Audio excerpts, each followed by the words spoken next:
Chapter 15, Lesson 2, The Union Moves Toward Victory.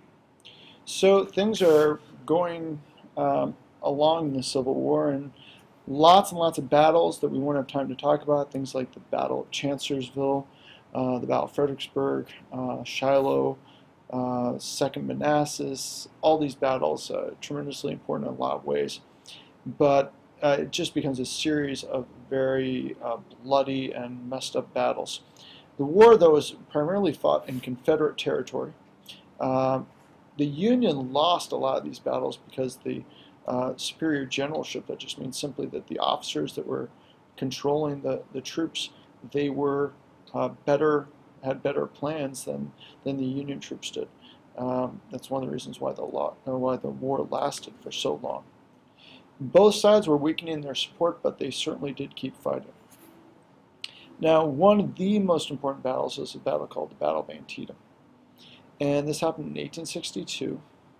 And the Confederate troops, to take off pressure on Virginia, they move into Maryland, and the idea that they're attacking the Union from the south. Union and Confederate troops meet at this battle called the Battle of Antietam, and it should have been a knockdown victory for the Union.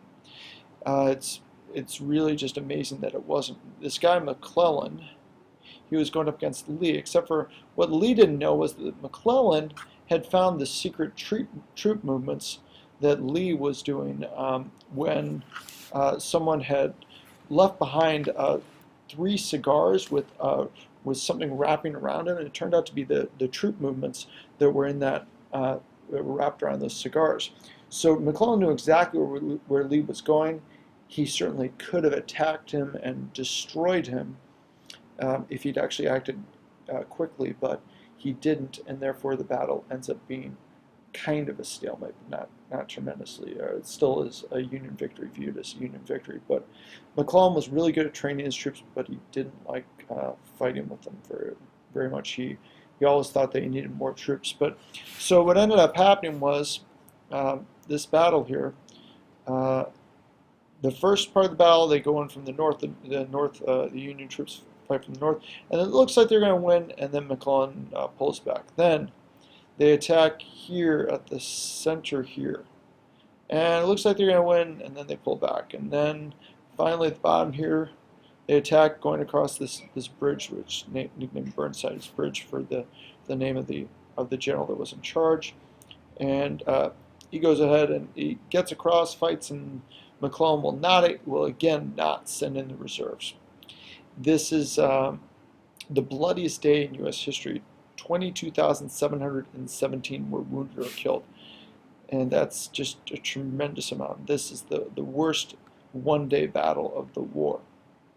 Gettysburg is generally known as the worst battle of the war, but that lasted over 3 days, so that's a little bit different. But this is viewed as a Union victory, primarily because Lee retreats. Lee goes back south, and McClellan again could have attacked him, but he didn't. And on the way, he allows him to retreat back to the south. But because it's viewed as a Union victory, this allows Abraham Lincoln to issue this important ruling called the Emancipation Proclamation.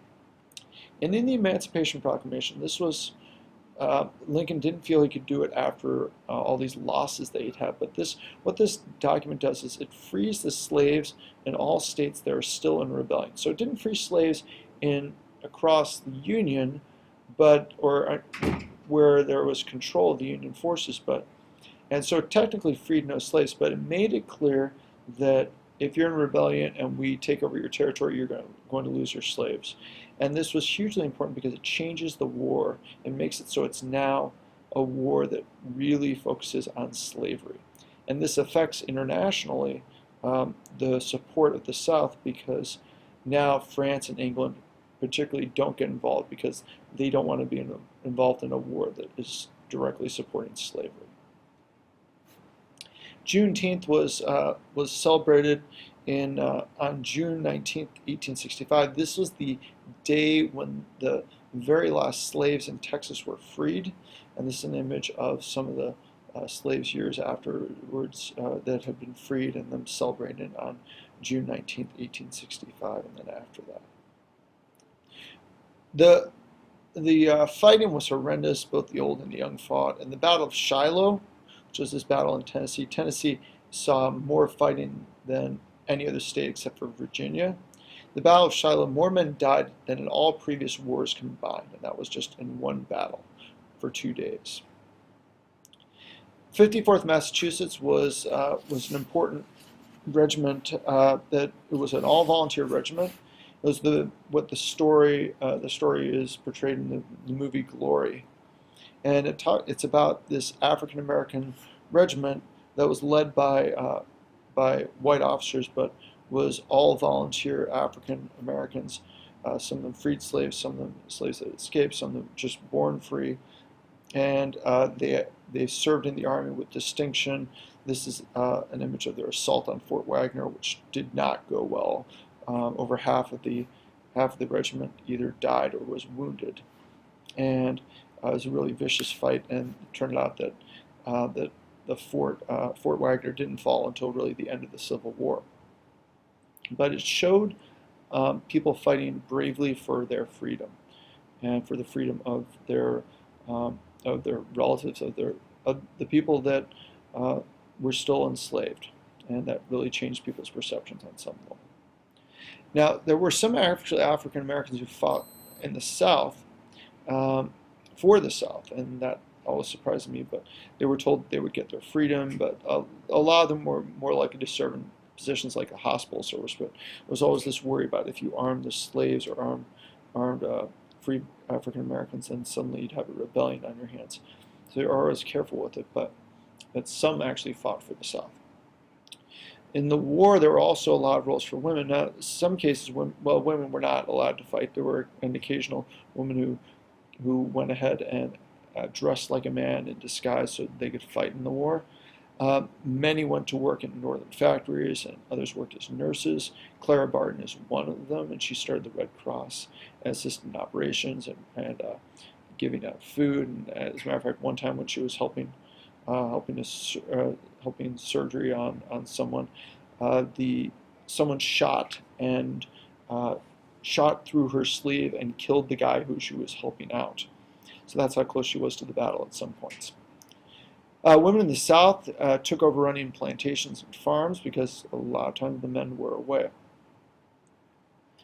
Now, the Battle of Vicksburg was really one of the big turning points of the war also. This idea of that Ulysses S. Grant was really the most effective Union general, and he was stationed in the West. If you remember that Anaconda strategy or Anaconda plan, this idea of cut off the Mississippi, he was kind of in charge of that. And he comes upon the last holdout town, which is a place called Vicksburg on the Mississippi River. He realizes he can't assault it from the north because just the geography, there's some bluffs and some areas where you can't really assault from. So instead he goes around through the south in a wandering sort of path through swamps and attacks from the south. Grant surrounds the city, and after 48 days it surrenders. And this gave the Union control of the Mississippi, and it really divides the Confederacy in half. And you can see again here, sneaking around, going around the other side of the river, crossing, going all the way here, fighting, and then back to here. So a lot of marching. And again here, from March 31st through April 30th, just going through this way, a month of that, and then moving on, marching, in some cases, 15 miles a day or more. Gettysburg is probably the most well-known battle in probably American history on some level. This was when the Army of the Potomac, which was the Union forces, and the Army of Northern Virginia, which was the Confederate forces, fought at Gettysburg, Pennsylvania. And this was the second time that Lee had decided to invade the North. And part of the reason why he did that was that he realized that Vicksburg was going to fall if the North did not have to send troops to fight at Gettysburg or fight the force that was invading from the south. So the idea was to take pressure off against Vicksburg, that they would invade the North, and then the Union would have to send some of the troops from Vicksburg to fight the southern troops that were heading into Pennsylvania. It didn't work out that way. Very close battle that could have turned either way at a bunch of different points. It lasted for 3 days, and eventually Lee retreats. This is actually fighting at a stone wall, and has a whole lot of different stories, but one of them was that just 3 days of vicious, vicious fighting. The last day, there's this charge across this open field by the Confederate soldiers named Pickett's Charge, because Pickett was the guy who was leading them. And it's just one of those things. They're just walking and then marching quickly, and just the Union is firing at them. And this, along with Vicksburg, changed the war. It shows that Robert E. Lee, you can beat Robert E. Lee, because up until that point, it had appeared you couldn't. Gettysburg Address is one of the most important speeches in U.S. history. It was at the dedication of the cemetery for the fighters of the battle. And it's basically a shout out to the war weary of the nation that they need to continue to fight to still have a new birth of freedom.